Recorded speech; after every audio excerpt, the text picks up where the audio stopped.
إن الحمد لله نحمده ونستعينه ونستغفره ونعوذ بالله من شرور أنفسنا ومن سيئات أعمالنا من يهده الله فلا مضل له ومن يضلله فلا هادي له وأشهد أن لا إله إلا الله وحده لا شريك له وأشهد أن محمدا عبده ورسوله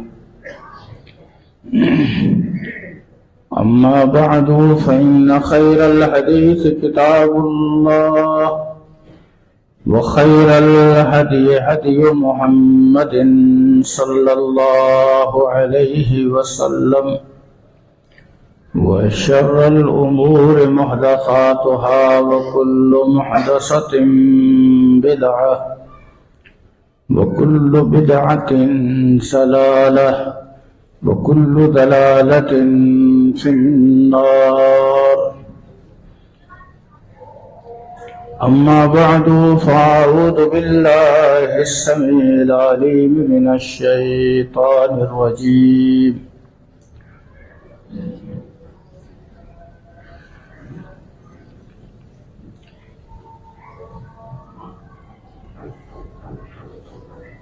رب اشرح لي صدري ويسر لي أمري واحلل عقدة من لساني يفقهوا قولي.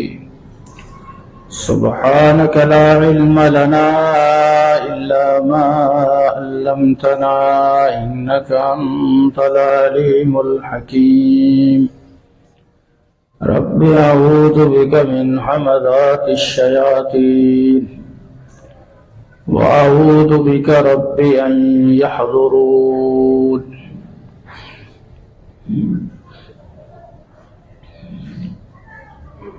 بسم الله الرحمن الرحيم.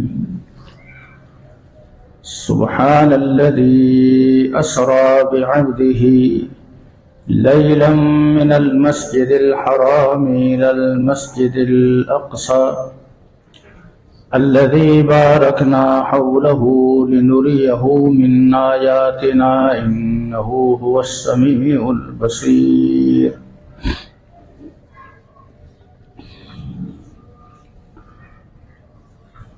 قرآن مجید فرقان حمید کا جو 15واں پارہ ہے اس کی ابتدا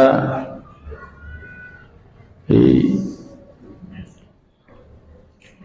سورہ بنی اسرائیل جس کو سورۃ الاسراء بھی کہا جاتا ہے، جس میں اللہ کے رسول صلی اللہ علیہ وسلم کو جو معراج کرائی گئی اس کا جو زمینی سفر ہے اس کا تذکرہ ہے۔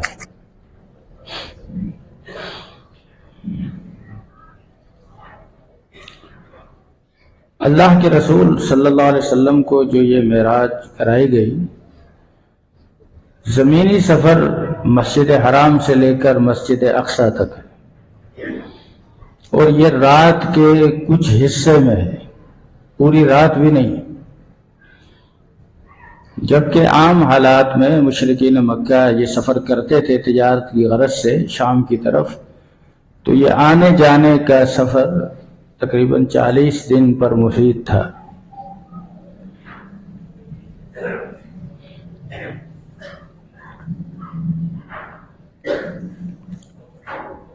تو اللہ کے رسول صلی اللہ علیہ وسلم کو مکی زندگی میں، یعنی ابھی ہجرت کا معاملہ شروع نہیں ہوا تھا،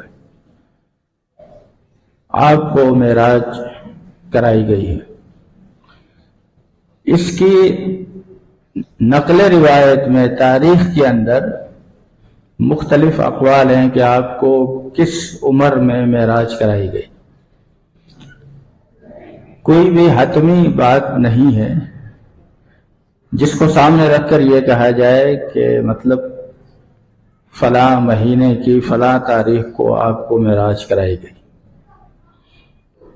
بہرحال اس میں اللہ تعالیٰ کی کوئی حکمت تھی کہ اس کو اس طرح سے ضبط نہیں رکھا گیا، لیکن اتنی بات یقینی ہے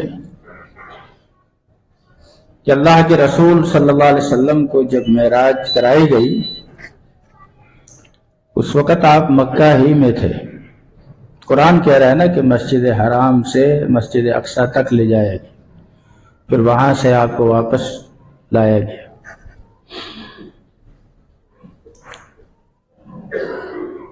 اور یہ بات بھی یقینی ہے کہ معراج اللہ کے رسول صلی اللہ علیہ وسلم کو آپ کی بیوی خدیجہ الکبریٰ رضی اللہ تعالی عنہا کی وفات کے بعد ہوئی ہے۔ خدیجہ الکبریٰ رضی اللہ تعالی عنہا کی وفات جو ہے وہ ہجرت یہ معراج سے پہلے ہوئی۔ اس کی دلیل یہ ہے کہ جو نماز کی فرضیت کا حکم آیا وہ معراج کے موقع پر آیا۔ تو آپ کی ان بیوی کا اس حوالے سے فرضیت صلاۃ کا حکم انہوں نے پایا ہو اور وہ یہ نماز ادا کرتی ہوں، یہ ثابت نہیں۔ اس سے یہ پتہ چلا کہ یہ فرضیت صلاۃ کا معاملے سے پہلے خدیجہ الکبریٰ انتقال کر گئی تھی۔ مکی زندگی میں اور آپ کی جو پہلی بیوی ہیں خدیجہ رضی اللہ تعالی عنہا، ان کی وفات کے بعد اللہ کے رسول صلی اللہ علیہ وسلم کو معراج ہوئی۔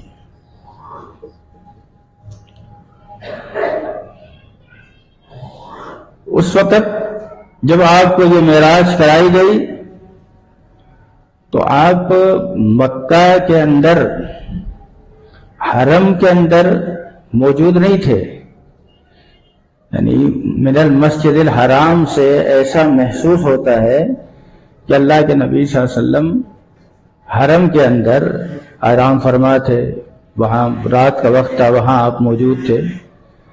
نہیں، مسجد حرام سے قریب ہی ام ہانی کے گھر میں اللہ کے رسول صلی اللہ علیہ وسلم کو معراج ہوئی۔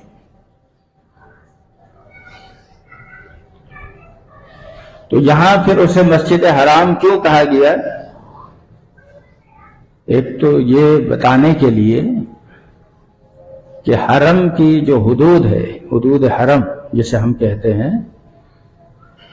وہ صرف اور صرف یہ مسجد جو بنی ہوئی ہے جس میں کعبۃ اللہ ہے اور اس کے اطراف کی جتنی جگہ باؤنڈری وال ہے، صرف یہی حرم نہیں ہے، حرم کی اس سے زیادہ بھی حدود ہے۔ اور یہی وجہ ہے کہ مکہ کے اندر اس مسجد کے علاوہ اور جو مقامی مساجد بنی ہوئی ہیں وہ بھی حدود حرم میں ہیں، اور وہاں پر بھی ایک نماز پڑھنے کا ثواب 1 لاکھ کے برابر ہے۔ جو حصہ حدود حرم سے باہر ہوگا اس کے احکامات الگ ہوں گے، لیکن یہ بھی حدود حرم میں ہے۔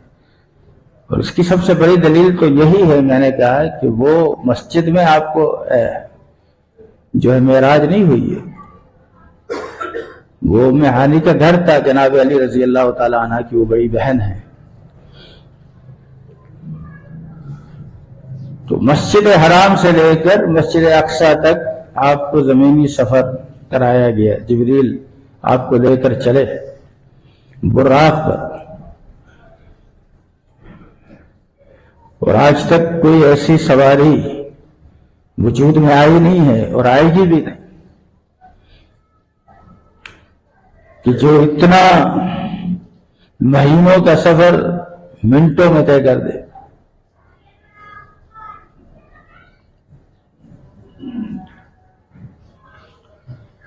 اس میں ضمنی باتیں ایسی ہیں کہ اگر میں نے ان باتوں کی طرف جانا شروع کیا تو ممکن ہے کہ اصل بات سے رہ جائیں گے۔ بہرحال کوئی اچھی سے اچھی سواری اللہ کے رسول صلی اللہ علیہ وسلم کو پیش کی گئی، جبریل امین لے کر آئے، اور آپ فرماتے کہ جہاں تک نگاہ جاتی تھی وہاں تک اس کا ایک قدم جاتا، جتنی، اور وہ تیز رفتاری کے ساتھ چلتے ہوئے یہ سفر مسجد اقصی پر جا کر ختم ہوا۔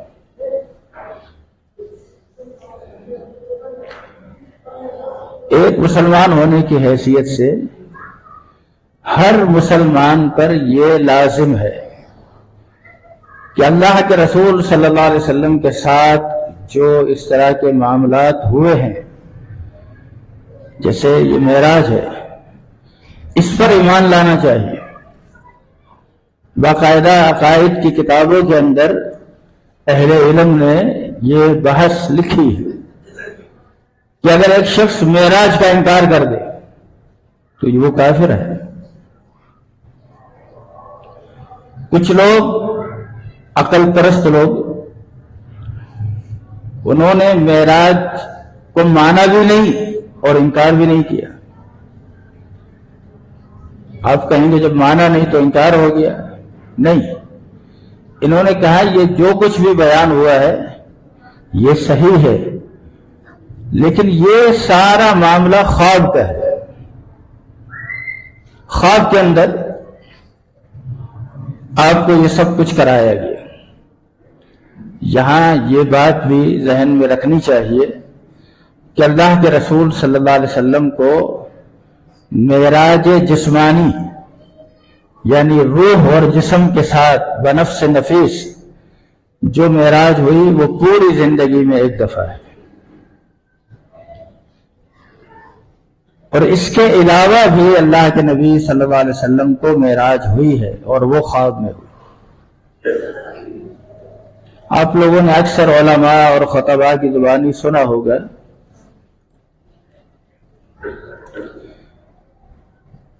کہ اللہ کے نبی صلی اللہ علیہ وسلم کو معراج کے موقع پر جب آپ گئے تو آپ نے اپنے سے آگے کسی کے چلنے کی آواز سنی۔ آپ نے جبریل سے پوچھا یہ کون ہے جو چل رہا ہے لیکن نظر نہیں آ رہا؟ آپ کو بتایا یہ بلال ہے۔ آپ کو بہت حیرت ہوئی، پھر آپ نے جب بلال سے پوچھا بلال تمہارا ایسا کون سا عمل ہے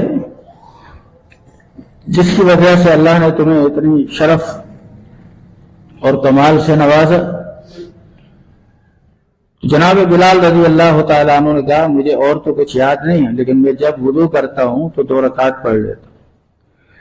اب یہ واقعہ خود بتا رہا ہے کہ یہ جو اللہ کے رسول صلی اللہ علیہ وسلم کو معراج کرائی گئی نا، مسجد حرام سے مسجد اقصی تک پھر آسمانوں پر، یہ اس معراج کا واقعہ نہیں ہے۔ کیوں؟ دلیل یہ ہے کہ بلال کہتے ہیں کہ میں وضو کر کے 2 رکعت نماز پڑھتا ہوں، تو نماز تو ابھی فرض ہی نہیں ہوئی تھی۔ سمجھے بات کو؟ جب تو نماز تو ابھی آیا ہی نہیں، اس کا حکم ہی نہیں آیا تھا، تو فرض اور نفل کی کیا مطلب؟ تو یہ ساری باتیں، معراج کا معاملہ بھی ایمانیات کے باب میں سے ہے۔ میں یہ بتانا چاہتا ہوں کہ اگر کوئی شخص معراج کا انکار کرے، چاہے وہ زمینی سفر کا انکار کرے یا آسمانی سفر کا، ایسا شخص کافر ہو جائے گا۔ عقائد کی کتابوں میں یہ لکھا ہے والمعراج حق، معراج حق ہے، ثابت ہے۔ اللہ کے رسول صلی اللہ علیہ وسلم کو یہ ساری زمینی اور آسمانی سیر کرائی گئی۔ تو اگر ایک مسلمان یہ عقیدہ رکھے کہ اللہ کے نبی صلی اللہ علیہ وسلم کو مکی زندگی کے اندر روح اور جسم کے ساتھ معراج کرائی گئی، مسجد حرام سے مسجد اقصی تک، پھر آسمانوں پر، پھر واپس آپ مکہ میں آئے اور آپ اپنے بسترے پر سو گئے، تو یہ سارا معاملہ، اس کا اگر انکار کرے تو کفر ہے۔ لیکن اگر کوئی یہ کہے کہ فلاں تاریخ کو ہوا، یہ کنفرم نہیں ہے، تو اس سے آدمی کافر نہیں ہوتا۔ تاریخ کا واقعتاً ذکر نہیں، یہ ایسے مشہور ہے کہ اللہ کے نبی کو معراج 27ویں رجب کو ہوئی ہے، یہ بھی ایک قول ہے، جہاں اور اقوال ہیں وہاں ایک قول یہ بھی ہے۔ تو یہ کنفرم نہیں ہے کہ مہینہ کون سا تھا اور تاریخ کون سی تھی اور دن کون سا تھا۔ تو معراج کو ماننا ضروری ہے، معراج کو منانے کا کہیں تذکرہ نہیں ہے۔ ہم نے بہت سے چیزوں کو دین کے تعلق سے اتنا آسان بنا لیا ہے کہ ہم سمجھتے ہیں کہ جہاں بھی یہ چیزیں ثابت ہوں اس کو منانا شروع کر دیں۔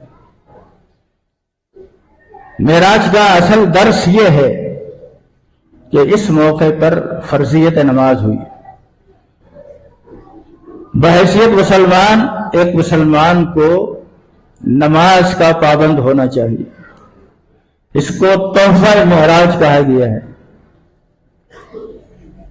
اس کے ساتھ ایک مسلمان کا جو تعلق ہے، ایک 10 سال سے، 20 سال سے، 30 سال سے، 40 سال سے نماز پڑھنے والا ہے اور اس کا نماز کے ساتھ تعلق مضبوط نہ ہو، وہ نماز کے ساتھ اس تعلق کے اندر ایسا نظر نہ آ رہا ہو کہ جیسے اس کو نماز سے واقعتاً محبت ہے۔ نماز کو مقدم کرنا اپنے اور دیگر معاملات میں بھی، اس کو صحیح ادا کرنا، سنت کے مطابق ادا کرنا، اور پھر اتنے سال کے نمازی کو اتنا تو پتہ ہونا کہ میں نماز میں اپنے رب سے کیا باتیں کر رہا ہوں۔ صحیح مسلم کیا ہے، صحیح بخاری کی حدیث ہے، فرمایا کہ فَإِنَّ الْمُصَلِّي يُنَاجِي رَبَّهُ، مصلی تو نماز پڑھنے والا تو اپنے رب سے ہم کلام ہے، سرگوشیاں کر رہا ہے، باتیں کر رہا ہے۔ اللہ کے رسول صلی اللہ علیہ وسلم ایک دفعہ رات کو گزرے تو آپ کے صحابہ میں تہجد کا ٹائم تھا، نماز پڑھ رہے تھے لوگ۔ جناب عمر نماز پڑھ رہے تھے تو ان کی آواز بھی تھوڑی سی بلند تھی۔ ابو بکر کے پاس سے گزرے تو ابو بکر کی آواز نہیں آ رہی تھی۔ آپ نے صبح فجر کی نماز کے بعد ان کو بلایا اور فرمایا رات میں گزرا تمہارے پاس سے، عمر تم بڑی بلند آواز سے تلاوت کر رہے تھے، کیوں؟ کیونکہ بلند آواز سے تلاوت کرنا اگرچہ اس نفل نماز میں جائز ہے، لیکن نیت پوچھی گئی کہ کیا نیت تھی؟ کہا اوقظ الوسنان واطرد الشیطان، اللہ کے رسول میں یہ چاہتا تھا کہ میری آواز سن کر جو سویا ہوا ہے وہ بھی جاگ جائے، وہ بھی نماز پڑھ لے، اور شیطان بھاگ گیا۔ آپ نے فرمایا صحیح ہے، لیکن تم اپنی آواز کو تھوڑا سا کم کرو۔ ابو بکر صدیق سے کہا تم بھی پڑھ رہے تھے لیکن تمہاری تو آواز ہی نہیں آ رہی تھی، کیوں؟ کہا اسمعت من ناجیت، اے اللہ کے نبی میں اسے سنا رہا تھا جو سرگوشیاں بھی سن لیتا، جو آہستہ بھی بولو تو سن لیتا۔ فرمایا تم جب بھی کبھی آئندہ پڑھو تو اپنی آواز کو تھوڑا سا بلند کرو۔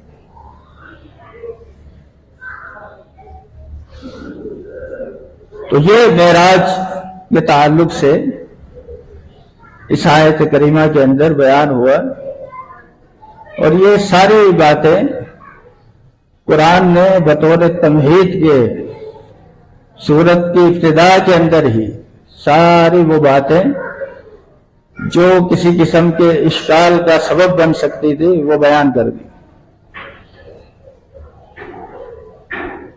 سورہ بنی اسرائیل کی یہ جو پہلی آیت ہے، سبحان الذی اسری بعبدہ، پاک ہے وہ ذات جس نے سیر کرائی اپنے بندے کو۔ یہ جواب ہے ان سارے اشکالات کا. بھئی یہ کیسے ہو سکتا ہے رات کے کچھ حصے میں، پوری رات بھی نہیں، لیلن رات کے کچھ حصے میں مسجد حرام سے مسجد اقصی تک جانا، پھر آسمان کی بات کی، پھر واپس آنا، اتنا لمبا سفر رات کے کچھ حصے میں کیسے ہو گیا؟ تو قرآن نے ابتدا اسی طرح کی کہ سبحان اللہ، وہ ذات پاک ہے. یہ جو جانے آنے کی صعوبتیں، پریشانیاں اور یہ ان اسباب کا پابند ہونا، یہ تو تمہارے لیے ہے. اللہ تو ہر قسم کی عجز سے، نقص سے، زوال سے پاک ہے. سبحان اللہ، سبحان اللہ، پاک ہے وہ ذات. اللہ تو ہر قسم کی مجبوری سے، نتائج سے، زوال سے، لاچاری سے پاک ہے. اس کی شان نہیں سنی تم نے؟ انما امرہ اذا اراد شیئا ان یقول لہ کن فیکون. وہ جب کسی چیز کا ارادہ کرتا ہے تو کہتا ہے کن، ہو جا، فیکون، وہ ہو جاتی. اس کے لیے کوئی بعید نہیں ہے، کوئی مشکل نہیں. لفظ سبحان سے ان لوگوں کا منہ بند کر دیا. لیلن رات کے کچھ حصے میں اپنے بندے کو سیر کرائی. اسرا بعبدہ، اور عبد کا لفظ عربی زبان کے اندر بولا جاتا ہے روح اور جسم جب مل جائیں تو یہ عبد ہے. اگر ایک انسان کے جسم سے روح نکال لی جائے، اب یہ عبد نہیں ہے، اب یہ میت ہے. اگر خالی روح موجود ہو اور جسم نہ ہو تو اسے روح کہا جاتا ہے. یسألونک عن الروح، پیغمبر لوگ آپ سے روح کے بارے میں پوچھتے ہیں کہ روح کیا ہے. روح اور جسم یہ دونوں مل جائیں تب عبد بنتا ہے. اس نے یہ بتایا کہ اللہ کے نبی صلی اللہ علیہ وسلم کو جو معراج ہوئی وہ روح اور جسم کے ساتھ آپ اپنے جسد خاکی کے ساتھ بنفس نفیس اس مشن پر، اس سفر پر تشریف لے گئے. وہ سارے اعتراض ختم ہو گئے کہ ہو سکتا ہے خواب میں دیکھا ہو سکتا ہے یہ ہو سکتا. اور یوں اللہ کے نبی صلی اللہ علیہ وسلم کی پوزیشن کو واضح کیا.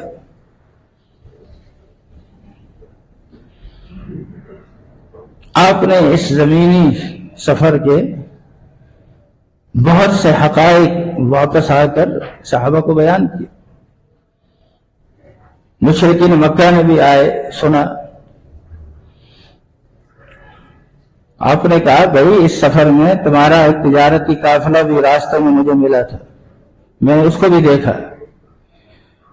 اس قافلے کے ایک آدمی کا ایک سامان، ایک برتن گر گیا تھا، پھر اس نے اس کو اٹھایا اور پھر دوبارہ رکھا. وہ اس قافلے کے منتظر رہے. جب وہ قافلہ آیا تو انہوں نے پوچھا کہ فلاں مقام پر تمہارا کوئی سامان گر گیا تھا؟ کہنے لگے ہاں. پھر تم نے اس کو اٹھا کر رکھا؟ کہنے لگے ہاں. لیکن انہوں نے کہا تمہیں کیسے پتا چلا؟ تم تو ہمارے ساتھ تھے نہیں.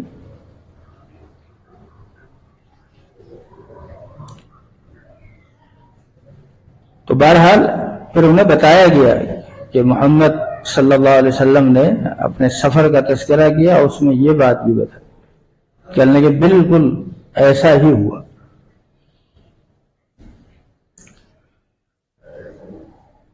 یہ مشرکین کا معاملہ تھا.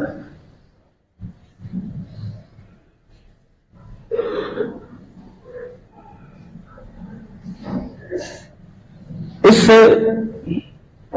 واقعے کا ایک پہلو یہ بھی ہے بعض کتابوں میں، بعض تفاسیر میں، کہ اللہ کے نبی صلی اللہ علیہ وسلم کی بات کو، آپ کے پیغام کو کمزور کرنے کے لیے ایک موقع پر ابو سفیان نے، ابھی مسلمان نہیں ہوا تھا، اس نے کہا، اس نے کچھ عرصہ پہلے بڑی عجیب بات کہی ہے انہوں نے پوچھا کیا بات تھی؟ کہہ رہا ہے وہ یہ کہہ رہا ہے کہ میں مسجد حرام سے مسجد اقصی تک کیا اور وہاں میں نے انبیاء کی امامت کرائی۔ اب یہ بات تو ایک عجیب بات کے طور پر ہر ایک سن رہا تھا اور حیرت کا اظہار کر رہا تھا کہ ایک پرانا پادری آیا اور کہا کہ یہ بات اس نے کتنا عرصہ پہلے کہی۔ انہوں نے حساب کتاب کر کے بتایا کہ اتنے عرصے پہلے اس نے یہ بات کہی۔ کہنے لگے پھر یہ بات سچ ہے۔ اس نے بادشاہ کی طرف دیکھا اور کہا بادشاہ یہ بات بالکل سچ ہے، اس لیے کہ اس رات بیت المقدس کی چوکیداری کی، دروازہ بند کرنے کی ڈیوٹی میری تھی،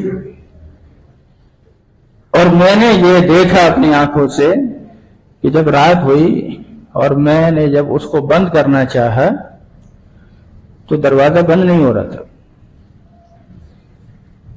میں نے سوچا کہ کبھی کبھار ایسا ہو جاتا ہے، میں نے ایک بندے کو بلایا، ہم دو نے مل کر زور لگایا، حتیٰ کہ ہم کئی افراد نے مل کر بھی دروازہ بند کرنا چاہا، وہ بند نہیں ہوا۔ تو یہ جو بات کہی جا رہی ہے نا اس تعلق سے، یہ بات صحیح ہے، ایسا ہوا ہے، لیکن مانا پھر بھی نہیں۔ مشرکین مکہ نے بھی اعتراضات کیے، یہ کیسے ہو سکتا ہے رات کے کچھ حصے میں یہ سب کچھ ہو جائے؟ آپ نے نشانی بتائی کہ بھائی راستے میں ایسا ہوا، پھر یہ واقعہ جب سنا بھی پھر تو ماننا چاہیے۔ بلکہ ابو بکر صدیق رضی اللہ تعالیٰ عنہ کے پاس گئے اور جا کر کہا ابو بکر ایک شخص یہ کہے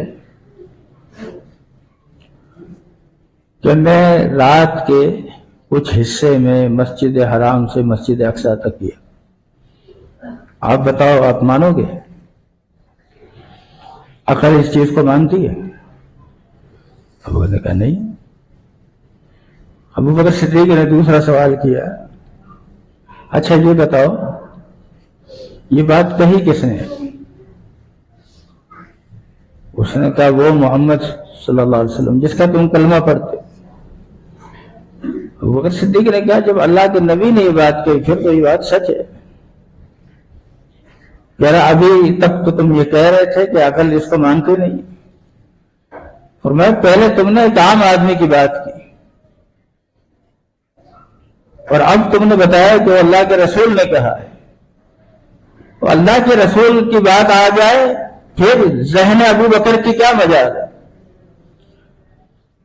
عقل ابو بکر کا کیا مقام؟ ابو بکر کے ذہن میں آئے نہ آئے، اس کا عقل مانے نہ مانے، ابو بکر کا ایمان مانتا۔ ابو بکر کا ایمان اس بات کو تسلیم کرتا ہے کہ اگر اللہ کے نبی نے کہا ہے تو سچ کہا۔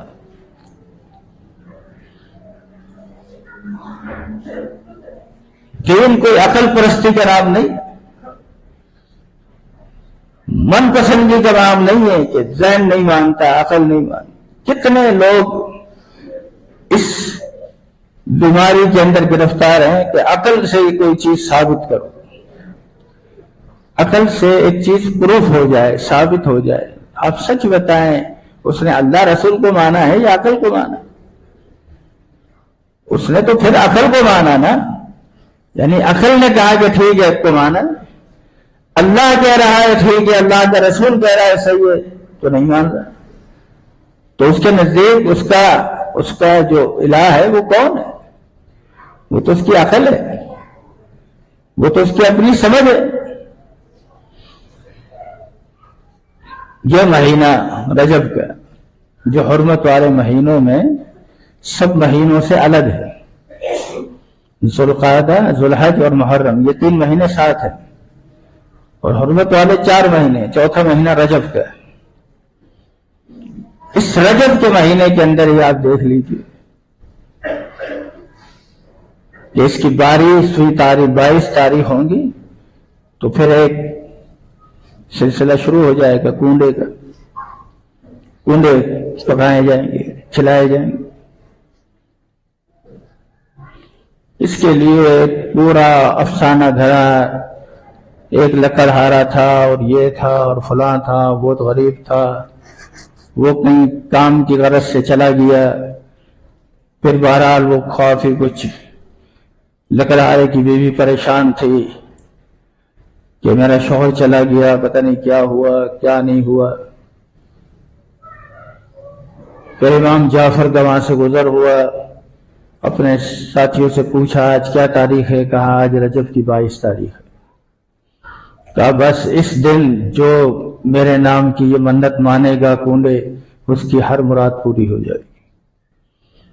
لکڑہارے کی بیوی نے مانا، پکایا، بس پھر وہ لکڑہارا بھی آ گیا، وہ پیسے لے کر بھی آ گیا، بنگلہ بھی تعمیر ہو گیا، محل تعمیر ہو گیا۔ اور جو بادشاہ تھا اس کی بیوی نے انکار کیا، اس نے نہیں مانا، وہ غریب ہو گئی، اس کا سب کچھ ختم ہو گیا۔ یہ ہے، یہ واقعہ کہاں لکھا ہے، کس کتاب میں ہے، کس نے کہا ہے؟ یہ داستان ہے، اس پر اس کی بنیاد قائم ہے۔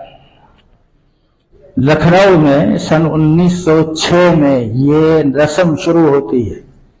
اس کو شروع ہوئے زیادہ عرصہ نہیں ہوا، 120 سال ہوئے۔ یہ 120-22 سال جس رسم کو ہوئے ہیں، لکھنؤ کے اندر آج بھی اکثریت اہل تشیع کی ہے۔ انہوں نے یہ رسم شروع کی، امیر مینائی کے گھر سے یہ رسم شروع ہوئی، اور بہرحال سنی مسلمانوں کے اندر غیرت تھی، اس کا کچھ نہ کچھ خوف تھا شیعوں پر۔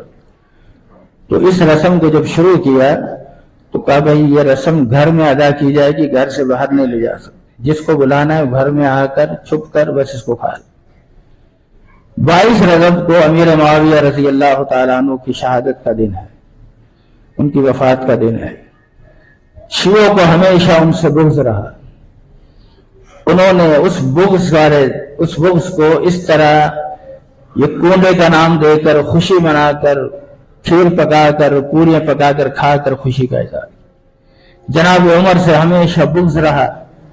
یکم محرم کو وہ کوئی ابو لولو کر کے جو ہے شخص جس کی ایران میں قبر بھی ہے، اس کا دن منا کر جناب عمر سے بغض کا اظہار کرتے ہیں۔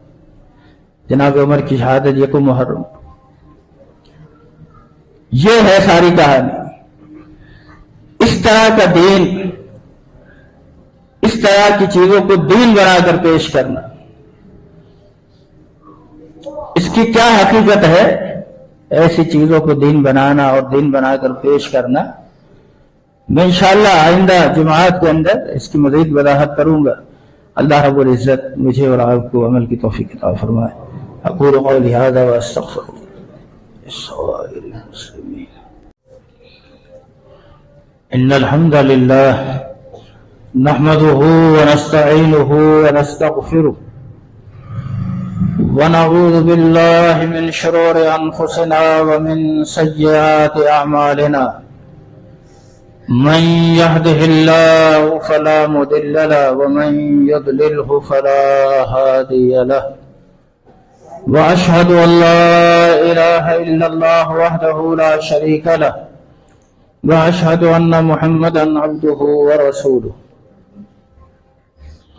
اما بعد فان خير الحديث كتاب الله وخير الهدي هدي محمد صلى الله عليه وسلم وشر الأمور محدثاتها وكل محدثة بدعة وكل بدعة ضلالة وكل ضلالة في النار اللهم صل على محمد وعلى آل محمد كما صليت على إبراهيم وعلى آل إبراهيم إنك حميد مجيد اللهم بارك على محمد وعلى آل محمد كما باركت على إبراهيم وعلى آل إبراهيم إنك حميد مجيد اللهم إنا نسألك العفو والعافية في الدنيا والآخرة اللهم إنا نسألك الهدى والتقى والعفاف والغنى اللهم احسن عاقبتنا في الامور كلها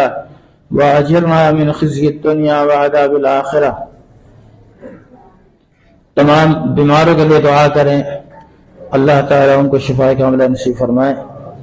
حافظ بھائی کے لیے، اکرم بھائی کے لیے، تقی بھائی کے لیے، اقبال بھائی کے لیے، اور تقی بھائی کی اہلیہ کے لیے، انس بھائی کے لیے، اشرف بھائی کے لیے، ناصر حبیب کے لیے، جاوید بھائی کے لیے، ابراہیم بھائی کی، اور اس کے علاوہ بھی جو جو پریشان حال ہیں، بیمار ہیں، اللہ تعالیٰ تمام کو شفاء کاملہ عاجلہ نصیب فرمائے۔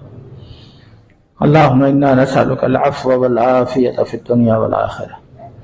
پچھلے دنوں ہمارے یہاں کے نمازی ساتھی ہیں سعید بھائی، ان کی والدہ کا انتقال ہو گیا، ان کے لیے بھی دعا کریں، اللہ ان کی مغفرت فرمائے، بتقاضۂ بشریت اللہ ان کی لغزش و کوتاہیوں کو معاف فرمائے۔